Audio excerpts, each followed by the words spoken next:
नमस्कार बच्चों, आज हम 5 जून के करंट अफेयर्स की बात करेंगे। टेक्निकल प्रॉब्लम के कारण वीडियो आप तक पहुंचने में थोड़ी देरी हो जाएगी, परंतु जो महत्वपूर्ण प्रश्न हैं उनको जरूर आप नोट कर लें। सबसे पहले जो एक्सप्लेन कर रखा हमने कुछ खास खबरें आज की, तो अगर हम बात करें खास खबरों की तो सबसे पहले जो मेन न्यूज़ है वो है कि वित्त वर्ष 24 के लिए भारत का राजकोषीय घाटा, पूरा सरकारी डेटा का विश्लेषण है, एक बार इस पर नजर जरूर मार लेंगे। अगला है ताइवान एथलेटिक्स ओपन 2024 में भारतीय एथलीटों का जलवा, इंपॉर्टेंट, देख लें इसको। भारतीय वायुसेना और नौसेना ने मेगा बहुराष्ट्रीय युद्ध खेलों में भाग लिया, इंपॉर्टेंट, अलास्का में जो स्टार्ट हुआ था, जिसका मैं जिक्र किया भी था मैंने। मई में यूपीआई ने 14.04 बिलियन ट्रांजैक्शन के साथ रिकॉर्ड तोड़ा, साल दर साल 49% की वृद्धि देखी गई। महत्वपूर्ण खबर कैशलेस के संदर्भ में, वित्त वर्ष 2024 में भारतीय अर्थव्यवस्था 8.2% बढ़ी, एनएसओ की रिपोर्ट। नेक्स्ट है भारतीय रिजर्व बैंक ने पहली बार 10 वर्षीय ग्रीन बॉन्ड नीलामी को रद्द कर दिया। और अगली न्यूज जो है कि सर्वोच्च न्यायालय ने जेंडर संवेदनशीलता समिति का पुनर्गठन किया। जो लैंगिक संवेदनशीलता जो है और यौन उत्पीड़न अधिनियम, उसके संदर्भ में यहाँ चर्चा की गई है। पहला प्रश्न जो आपके सामने बड़ा इंपॉर्टेंट है कि विश्व साइकिलिंग दिवस की थीम क्या है। विश्व साइकिलिंग दिवस की थीम क्या है? ये जो इसका आंसर होगा, ये फर्स्ट है जो इसकी थीम है, साइकिलिंग के माध्यम से स्वास्थ्य, समानता और स्थिरता को बढ़ावा देना। ये आपके सामने क्लियर है कि विश्व साइकिल दिवस का उद्देश्य क्या है? लोगों को साइकिल चलाने के प्रति जागरूक करना। नेक्स्ट, कि हाल ही में अंटार्कटिक संधि सलाहकार बैठक का आयोजन कहाँ पे किया गया? तो केरल के कोच्चि में यह आयोजन किया गया। और अगर हम भारत में जो केरल राज्य है उसे हम शांत घाटी के रूप में भी जानते हैं। केरल, इस तरह से अगर हम भारत की बात करें, ये है पश्चिमी घाट जो है वहां पर ये केरल है। और केरल की राजधानी तिरुवनंतपुरम है। केरल के वर्तमान मुख्यमंत्री पिनाराई विजयन है और केरल एक राज्य के रूप में स्थापित हुआ था 1926 में। और यहीं पर पर्यावरण संरक्षण को लेकर और अंटार्कटिक संधि परामर्श बैठक को किया गया, जिसमें लगभग 60 देशों के 350 से अधिक प्रतिनिधियों ने भाग लिया। अगला प्रश्न जो आपकी स्क्रीन में, कि हाल ही में किस देश ने अपनी पहली महिला अंतरिक्ष एजेंसी लॉन्च की है? हाल ही में किस देश ने अपनी पहली अंतरिक्ष एजेंसी लॉन्च की है और 2045 तक मंगल ग्रह पर उतरने की योजना बनाई है? तो ये काम किया है दक्षिण कोरिया ने। दक्षिण कोरिया की राजधानी सियोल है और इसने जो है 2045 तक मंगल ग्रह पर उतरने की योजना बना ली है। अगला प्रश्न है कि हाल ही में नाटो के 6 देश मिलकर किसके खिलाफ ड्रोन दीवार बनाएंगे? अगर नाटो की बात करें तो यूरोपियन कंट्रीज का एक संगठन है जो युद्ध काल में अपने कार्य को करता है। रूस जो है वह देश है जो ड्रोन दीवार बनाएगा, क्योंकि रूस की जो है बाउंड्रीज लगभग 5-6 देशों के साथ लगती है संदर्भ में। नाटो की बात करें तो उसका फुल फॉर्म है नॉर्थ अटलांटिक ट्रीटी ऑर्गेनाइजेशन। ये सारे देश हैं जो उसके कंट्रीज जो हैं उस ऑर्गेनाइजेशन में हैं। 32 सदस्य हैं नाटो के। और लिथुआनिया के गृह मंत्री ने घोषणा की है कि रूस के पड़ोसी 6 नाटो देश अपनी सीमाओं की सुरक्षा के लिए ड्रोन दीवार बनाने के लिए मिलकर काम करें।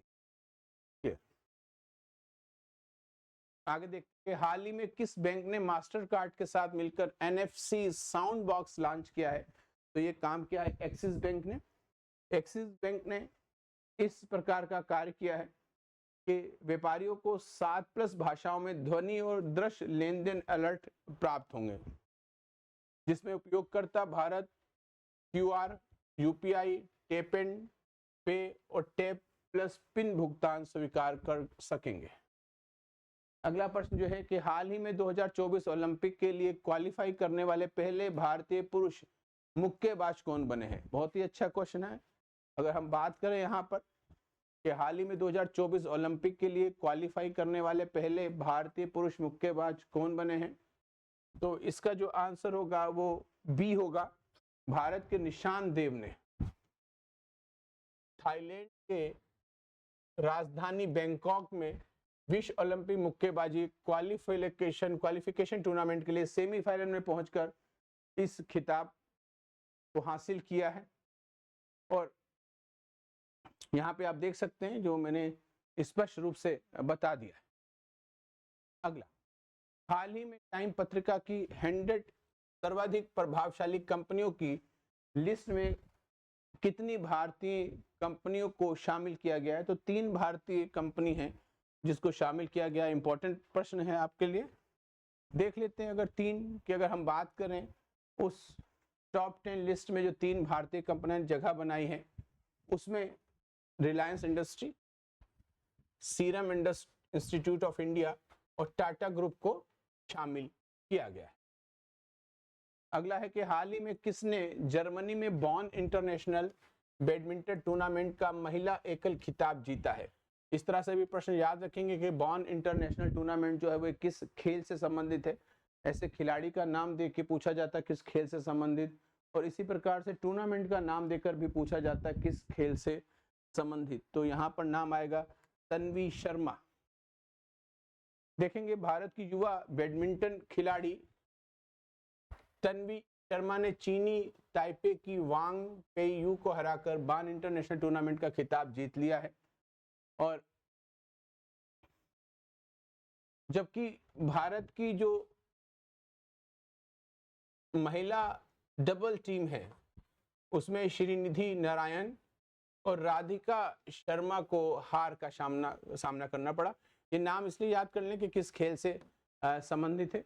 बॉन इंटरनेशनल जर्मनी में आयोजित एक अंतरराष्ट्रीय बैडमिंटन टूर्नामेंट है। क्लियर। अगला है, हाल ही में किस देश का चांग-ई-6 अंतरिक्ष यान नमूने एकत्र करने के लिए चंद्रमा पर सफलतापूर्वक उतरा है? तो अगर हम देखते हैं इस प्रश्न को तो इसका आंसर होगा सी, चीन का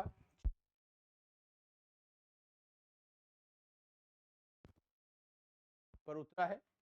और दक्षिण द्वीप जो चीन का हैनान जो प्रांत है वहां सेंटर से लॉन्ग मार्च 5 रॉकेट की मदद से भेजा गया। अगला प्रश्न है कि हाल ही में किस शोध संस्थान ने प्रयोग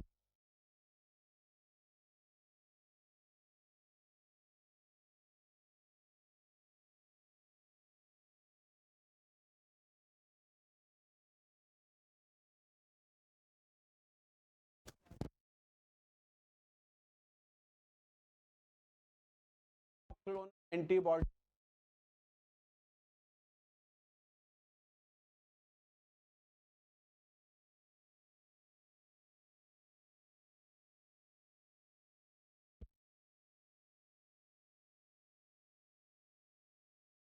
वायरस है? निपाह वायरस रोग एक संक्रामक रोग है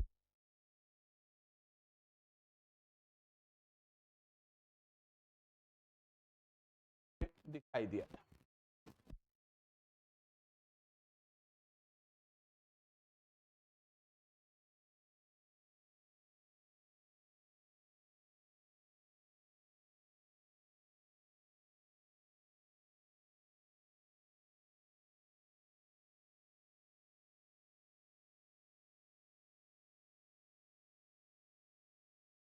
ड्रग